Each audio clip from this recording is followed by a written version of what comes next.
Well, we don't need Punxsutawney Phil to tell us that we're going to be warmer before much of the rest of the country. Today and Saturday look to be really nice days, nearing 70 degrees. And then the storm system that rolls across the southern U.S. almost like a bowling ball. It's impacting California first and will eventually get here by Sunday. Chief meteorologist Mike Burrish says we could see some light rain or drizzle around the Donna Marathon running in the morning. But the bigger event, if you will, the heavier rain is not expected until later in the day on Sunday. Be listening to 104.5 WOKV throughout this Friday and throughout the weekend for First Alert weather updates. In the event we have any severe weather, which is not in the forecast, but it certainly is possible, make sure you get our severe weather alerts when you download the free WOKV app. A number of ongoing storylines we're following for you as we close out the work week. Less than a week since the fire started at the Rise Doro Apartments in the Stadium District downtown, demolition is underway this morning. We have a live video link at WOKV.com and what's likely to be an elaborate, maybe 8 to 10 or 12 week process.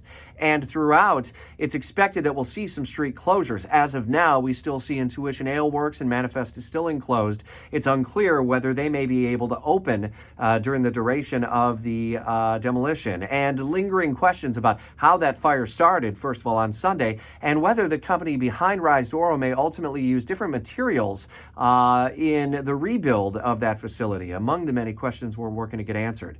Jacksonville police and the state continue to look for the funeral director at a Northside funeral home who is facing multiple charges. And we're hearing some just troubling stories from families about how they have given their loved ones over to a funeral home only to see mishandled remains. We're staying on top of the ongoing search, obviously, for the director, Elliot Graham, but also the ongoing state investigation, the charges he's facing, and more. A lot of storylines we're also following for you out of D.C. It could be that the Senate will roll the dice by early next week on a border security deal, which also would fund the war in Ukraine and more. We'll certainly be on top of that developing storyline throughout the day, the weekend, and into early next week. Put an ear on Jacksonville's morning news and stay connected throughout the week and weekend in the 104.5 WOKV app. And throughout the weekend, enjoy the 26.2 with Donna. You've got the Saturday festivities, the 5K, and then the half marathon and marathon running that comes up on Sunday.